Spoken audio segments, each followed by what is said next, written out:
get on the plane and go as long as you had leave papers in your hand. So I traveled all over Europe that way, just hopping military flights, Germany to Sweden to France to, I mean, so I got to get around just by hitchhiking on military aircraft. Huh. Sometimes it wasn't easy getting back, because it didn't go quite the way you wanted it to. So you had to really pay attention on your time limits, because Right. sometimes military weren't always on time. Well, is that kind of like when you escaped Nicaragua? Oh, that was after that. Oh. Yeah. Yeah. And here's a story that'll blow your mind, and I'll tell it again when you got a camera on if you want to. Billy goes, "Come on, man, we're going to Colombia. You're taking me." Oh, I forgot to tell you. I got in trouble again with drugs. Ended up in jail, right, out in North Carolina, where I took Alicia and we visited not long ago. And I'm on the beach and get arrested for unloading 120 pounds of cocaine. I'm in trouble again. Because why? I wasn't in the military at the time and was bored, so I was doing my dope thing. Got in a lot of trouble there. Sitting in the county jail, these two guys show up and said, "Hey, you want to come with us out to Oklahoma City?" I said, "And do what?" And they said, "We got another school for you, Ellingson." I said, "Well, what's that mean?" They said, "Well, you ain't going to get in no trouble for this." I said, "Okay." And they said, "Ollie North wants you to come help us." I said, "Ollie, oh, okay. Yeah, that's a good one. That'll get me in trouble." So off I went to Oklahoma City. They said, "Look, this is the hotel. You got to stay here. There's a restaurant and a bar. There's a tab open. Your room's paid for. And we'll come get you whenever. It might be 2 days, might be 6 days, but you need to just do not leave this property right here." He goes, "That's all we got to say." So the first night there, I went down to the bar, and I noticed like 3 other guys sitting out of place, like me. We didn't belong there. We weren't the same. So I went up and struck up a conversation. I said, "Let me guess." I looked right at the guy. I said, "You just got out of prison, didn't you?" He goes, "How'd you know that?" I said, "Because I just got out of prison." I said, Are you going to some kind of training here?" And he goes, "That's right." I said, "Well, what kind of training would that be?" And he goes, "I'm a pilot. I don't got a fucking clue." I said, "I'm a pilot too, bro." I said, "So this has probably got something to do with what we're fixing to do." So we went over and talked to the other 2 boys that were recognizably the same. Everybody was there out of prison. Everybody there really had no family. Everybody there had a commonality. We were in trouble, no family. Uh-oh, that's dangerous. So all of a sudden they came, picked us up in a van, and they took us over to the airport in Oklahoma City. And they had all these drug confiscated aircrafts that they had confiscated from drug smugglers. And they said, "Boys, you're going to fly operatives around, and we want to make sure that you can do it under any condition." They said, "We're going to teach you how to land. We're going to teach you how to take off. We're going to teach you how to make sure that the operative you're in charge with remains alive." I'm going, okay. So the next day, I watched as they took one of the boys and they showed him how to land in a cornfield. The gear crinkled up on the plane and it skidded across the cornfield. And they said, "That's right, each one of you get to do that." Oh. I said, "All right." So when it was my What turn, happens with the planes? When they're ruined. They didn't care. They were confiscated. They were using them as training purposes. Yeah. So They were drug planes? drug planes that they'd confiscated, and they were going to utilize to fly agents around in, and they had such an overabundance of them, they were teaching us how to crash them and walk away from a crash. It was like we were crash test fucking dummies. I'm going, I don't think I like this fucking job. So a cornfield's coming, and you were by yourself, by the way. There was no instructor other than on the radio and out of the tower. So this guy's telling me to put your gear down. I said, "I ain't putting my gear down." He goes, "That's the way we required it." I said, "I would never put my gear down if I'm crash landing in a cornfield." Plane skidded around, dropped, dug in the dirt. And I got out of the plane. I said, they come up. "When we tell you to do something, you're going to have to do it." I said, "If you want me to die," I said, "I'm not doing it." So you guys got to have to rephrase what you're telling me because it ain't happening your way. Right. I said, "I'll go back to the county jail. Y'all just, whatever you're doing out here." So sure enough, I got to put one in the water and short takeoffs, and they really did do some radical things with aircraft. So it was a lot of fun to learn what they knew. And I mean, how to do things, you know, because I didn't know half of what they taught me there, so it was fun. Hey, girl. And then when I graduated out of that, Billy picked me up as being his, because he'd worked his way through the agency, you know. So Billy requested me to be his private entourage on our adventures out of the country. Yeah, because he knew I was nuts. Yeah, we had a good time. So we were partners for a good while. So pretty much the last time when I went into the private sector, it was the same thing. I was employed by a non-specified government agency and doing what they wanted. I mean, so I kind of pretty much stayed employed with the government, even though I was a member of the Marine Corps for many years. I never stepped on a Corps base. I was always doing what these guys did. So had a lot of fun, and it was a lot of fun doing what I did. And I don't look back at it with any remorse, hatred, or anything. I just wished I hadn't have done the last tour. It changed me. So It did. okay. How did But it? life changed me too. I mean, we both Well, yeah. grew. Yeah. Todd, you have. We've What's that? all changed. Haven't we? Well, yeah, sure. We've all changed. We all grow. But it's And I wish. I so wish I sure wish. if that I love you to You know what pieces. really changed me, Todd? In Iraq. I had somebody radio me and told me to skedaddle over to this fucking school, an elementary school, right? And I walked down the hall and these guys were looking in a room and I said, look in there, man. I said, okay. And I looked in the room and there was like 15 kids' bodies laying in a corner of the room. And then in one corner was all their heads, one corner was all their arms, one corner was all their legs. The Shiites had gone into this Sunni school. These are Muslims fighting Muslims. And it took these children in front of each of the children and methodically chopped arms, legs, and heads They had off to of watch each each child. other die. The kids had to watch this. And when I saw the brutality of what we were there trying to protect, it changed me. That gave me a fucking drive from hell on just, I couldn't, the anger from, you know, Muslim killing Muslim. You know, that's all it was. Our redneck neighbor. The beaver shooter at Yeah. midnight. So anyways, that kind of changed my whole perspective of what was happening. And then in Iraq, I got to really meet some nice people. I met a young couple. And I mean, he was an entrepreneur before the war broke out. He was trying to make a living for his family, and they lived in a nice little home. And I mean, he drove a nice little car, and he was trying to be a nice guy, you know. And he needed some money to buy a water truck so he could deliver palatable water around town, which would have made him a bunch of money. I had a little cash laying around, so I gave it to him to help him get the truck going. Well, pretty soon he needed another truck, so I helped him do that too, and he was paying me back. But when I got back to the States, oh no, let me backtrack. That's not, that happened and everything was fine. The next year, I'm in Iraq and I get a briefing telling me, we're going to give you 2 Marines and some Simtech and go take care of this Russian armor that's left behind up in the hills here on this side of the, right there by Afghanistan. We don't want them using it for nothing.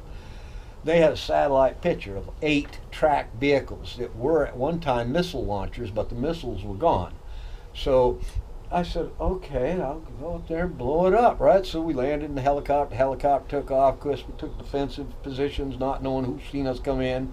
Nobody. It was peaceful. So we were looking at the equipment and had these huge fucking padlocks on the motors. So the motors were still in them, and the tracks and the operating gears were still there, but all the electronics and anything that could be stripped off the thing had been stripped by the mountain people. I mean, they had gone up there and took the iron off that they could. So it was just basically a one-seat tank with nothing on the front of it anymore except maybe a few pieces of iron sticking up here and there. All the rocket launcher had been, the rockets had been shot, obviously, and the tracks were left behind. So, you know, they were worthless to most people. Well, we're sitting there and we're gearing up the Simtech packages, getting ready to blow them. And a whole bunch of horses came up over the hill and come down on us. So we kind of pulled defense on ourselves there, and then, you know, we were quite outnumbered. And come to find out, it was a Turkish drug lord on horseback, and he wanted to buy the tanks. My orders were to make them disappear. That's what the orders were given to me. Make them disappear. And I said, what are you going to do with these? He goes, my hashish over the mountain. My heroin. He goes, over the mountains. He goes, I don't give a fuck about war. Right. You're trying to twist a dollar. Yeah. I said, well, okay. There was 7 units. I said, $10,000 a piece, American money. I was laughing. I said, wind it up, let's go, because we were getting ready to blow them. And he goes, okay. He goes, bam. He goes like that. And the guy brings a little case over, opens it up, counts out fresh $100 bills. I said, God damn, man. I'm looking at them. They're real. I mean, they're different numbers. The paper's right. Everything's right. I go, God damn. I said, put the Syntec back in the packages, boy. We ain't going to use it. And I didn't care. They on the horse, they took this fucking little torch set out and started cutting the padlocks off, and a mechanic methodically went through the engines. They had gas, diesel oil with them. They had everything. They got the first one fired before I even left the compound. I said, so you're going to move all of them? He goes, I'll have them gone in 3 hours. I said, great. So me and the boys walked about 3 hours over the hill to another location. I called for an extract. They came and got us, and we left. So there was 2 Marines and me. I split the money between all 3 of us, even. 70 grand, as even as I could with hundreds. I said, here we go. As soon as we got back to FOB Delaram, right, which is Fort Operative Base for the Marine Corps, we get off the chopper, kind of wore out, so I'm heading towards my little barracks, and the other guy beside me, we headed for the barracks. This fucking other guy cut right to the JAG hut. Right to the JAG unit. I said, what the fuck's he doing? He goes, we went back to our units. I put the money in the locker. Next thing I knew, a JAG officer and military patrol police was right there. They said, we need you to come down and answer some questions. Some accusations have occurred. That kid went right in there and told them what I'd done and give them the money that I'd split with him. This young Marine. I said, what the fuck? So I got in trouble for that, and then they found out shortly thereafter, after investigating my banking endeavors over there, that I took money and gave it to the boy for the water trucks. Wow, God damn, I got sent back to the States. I was sitting there in Dam Neck, Virginia for about 2 weeks before anybody had even talked to me.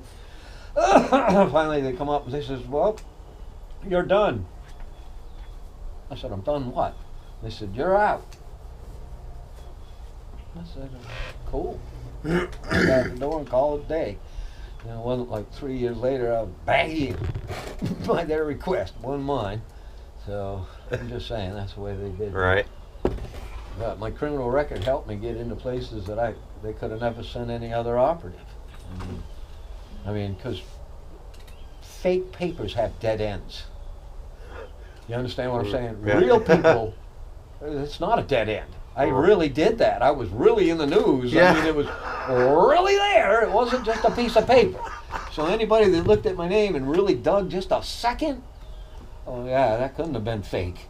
I mean, goddamn.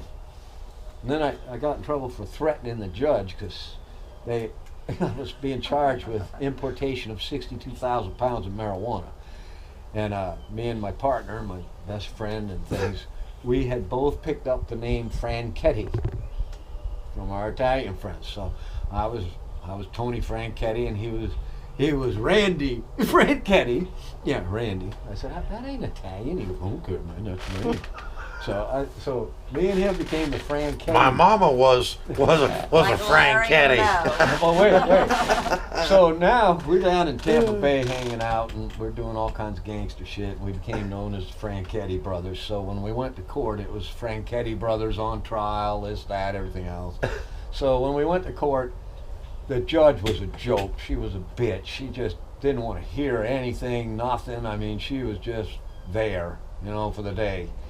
She wasn't being very helpful at anything, So she got me really pissed off Well, when back then they didn't have very many women judges. Right, but she goes, I see here that you say that the 62,000 pounds of marijuana, she goes, by the way, that's 31 tons of marijuana, was for your personal use. I said, that's correct, Your Honor. And she goes, how long would it take you to smoke 62,000 pounds of marijuana? I said, I imagine a good while, but you really honestly didn't give me a chance to see how long it would take to smoke it, because I'm in here. And she goes, so you are just Mr. Smoke. I said, Mr. Smoke? And she goes, sit down, Mr. Smoke. So then the next time we went to court, it was Smoke Brothers in trial. That's how it got. And so we were Smoke Brothers. And after that, it changed. Mr. Smoke, every time she addressed me. And we had these really good appeals that should have went right there on her desk, and she should have listened. She didn't. She sat there and looked me right in the eye, and she goes, denied. Denied. I said, ma'am, you're not even looking and reading anything on those papers. I said, you're making a sham of the courtroom. My attorneys go, quiet. I said, quiet my ass. I'm fighting for my life. I said, God damn, Your Honor. I said, this is a denied. Denied. She goes, what do you think of that? I said, someday I'm going to smoke you. Arrest that man for threats to a judge. I said, I tell you what, the worst thing I I said, you took it wrong, Your Honor. I said, I meant I was going to smoke pot with you. Nah, it didn't work. I gave you 5 years. Yeah, kind of got me. I don't know. I don't like female judges. Right. I don't like female Well, a lot judges. occurred- I don't like lawyers at all. A lot occurred during that trial, Todd, that was just insane. They had dug up this kid to testify against me that I'd have never seen. Never seen this kid in my life. He was in trouble and lying, trying to get out of trouble, and he was saying he knew me this and that. When he walked in the room, I expected at least to recognize him somewhere, like a bellhop, a car park, or something. Never seen the kid before in my life. The day before trial, their star witness, which was this kid, ended up found dead in a hotel there in Miami from a cocaine overdose. And his mother got up and said, he didn't even do cocaine. He certainly wasn't running it. What the fuck? So it looked like It just looked like something that happened. You know. And then they dug up this other kid, and he was pretty damning because I did know him, and he didn't see anything, so it was all hearsay. I mean, so he couldn't help them much. He tried to set a scenario. Todd, we had rented a Panamanian freighter with a Panamanian crew of 9 guys, and they dropped off the load to a little boat for us. They continued on with the big boat into Miami and offloaded bananas or cocoa, whatever they had on the boat. So I went to the boat to go pay these guys, right? I went up to the wheelhouse. I took a friend's son with me. He was there. I said, why don't you come with me? I said, you can stand the guard gate here and take this walkie-talkie and call me if anybody comes through this gate. Because it was a locked compound where the boat was parked, right? It was like an offloading dock area. So I left him at the guard gate with a walkie-talkie, and I went in, shut the gate, and locked it, and walked up the gangplank to the wheelhouse, and got in there, and there's all 9 Panamanians, right? I said, well, here you go, Captain. I knew what I needed to pay everybody, and I hand paid everybody, counted them out, the little stacks of, $1,000 bills. I said, $1,000 stacks, and then I paid them all. So I'm walking down the gangplank, I'm about 10 steps from the dock. All of a sudden I hear pow, pow, pow, pow. I look up there and all you could see was flashes in the wheelhouse and glass breaking. I said, God damn, man. So I kind of hopped to the gate and I said, come on, man, we gotta go. Let's go have a drink. Got in the car and drove away. He goes, did you hear that? I said, hear what? He goes, all that shooting. I said, what shooting? He goes, yeah, just before you came. He goes, all the shooting. I guess I didn't hear it where I was standing. I said, I don't know what you heard. Went to the bar and had a drink, and that was the end of the discussion. And then all of a sudden he's in trouble, so he's going to testify against me. And he was a little worrisome because he did know something, but he didn't have enough. It was just hearsay. I heard the gunshot. So they tried to say I'd killed all the Panamanians. Well, they found 8 bodies. Don't take a rocket scientist to figure out there was one man that had a goal in mind of taking everybody's goddamn money. So, but they didn't know originally how many people were up in the wheelhouse. I paid them. Right. So somebody... nobody knew who was in charge but you. Nothing. So it was like I walked away from that one with the skin on my teeth right there now. But I didn't kill anybody. So it was... I tell you what. Oh, What? you were Oh, really, man? really... No, you were just kind of would I do it all over again? Fuck yeah, I loved every minute of it. It was just the excitement, the adrenaline. You're gonna do what? No, you can't do that. I mean, my best friend, Newby Love, God rest his soul. I mean, she's met him before, and me and Newby were just nuts back in the old days. I mean, just fucking, Newby got in trouble because he wouldn't listen to me. Newby went to prison for 14 years until John Gotti got convicted, and then Newby hired John Gotti's attorneys, and they did an appeal and got Newby out because they were really good at being slingsters. You know, and Newby was in federal prison and met John Gotti, and Newby and John got to be friends. And John turned him on to the right attorneys, which was John Cincellini, which is congressman right now. He was a superior federal court judge at the time, and me and Johnny go way back, so it's like, you know, fuck, it's a long story. So I mean, just it's real so integrated, it's fucking nuts. But Newby wouldn't listen to me. He was like a big teddy bear. He was a bull in a china shop. That Yeah. motherfucker was dangerous. He was #1 of the Dixie Mafia. And his wife was Yeah, he sweet ran. as an angel. He ran New was so Orleans. sweet. He ran down south. I mean, he run Columbia, Savannah. He was the king of the boss. I mean, and we've had dinner at their house. We've hung out with Newby and laughed and had fun. And went to a Christmas party. Yeah, we went to a Christmas party, and here's Newby's dining room with 25 chairs around this massive dining table, and the pretty red candles, and the food being served. And I'm sitting there next to Newby, and Newby said something. I said, yeah, you piece of shit, Newby. I said it just like that. Everybody at the table went, especially Oh. that. She looked at him. I couldn't believe I said that. Yeah, but Newby and I were more than business associates. We were true friends. Newby and I loved that man to pieces. Yeah, I would have done anything He for him. loved you too. Yeah, he did. But Newby was ruthless. And I mean, when I say ruthless, this boy was like a gangster of ruthlessness here. And I could get into stories, and they're all To look at documented. him, you would know it though. Yeah, well. You'd never- Yeah. He was ruthless. They were very kind. And he smuggled lots of cocaine and pot and things, and you know, I tried to help him fly or get pilots, and you know, help him find planes, and so, and then Newby was in a big hurry to get to Columbia, right? Him and that goddamn You just couldn't wait. Susan Youngblood, they had this connection. They had to get down there and get this cocaine right away. I said, Newby, I said, wait, I'll go down and get it for you. I said, but I can't do it right now. I said, you're gonna have to give me 4 or 5 days. He said, I'm going. I'm gonna get a pilot. I'm going now. Well, his feelers found pilots, all right, 2 of them, and they were both DEA agents. So then, Couldn't wait. God damn, yeah, and then through it all, Newby lost like 2 loads of dope from other pilots during the middle of all this, and then they came into Sumter, South Carolina with 987 pounds of cocaine, the biggest bust of cocaine in America had ever seen at that time, back in 1984. So that's a long time ago. But Newby, and then Henry Ingram he was the gangster down here in Savannah. He was the one in charge of Savannah area. Newby was in charge of all of them. You understand? He was like the godfather of all the rest of the cities. So Henry Ingram and me and Newby were best of buddies. So when I was working in Savannah, I'd get these contracts somehow.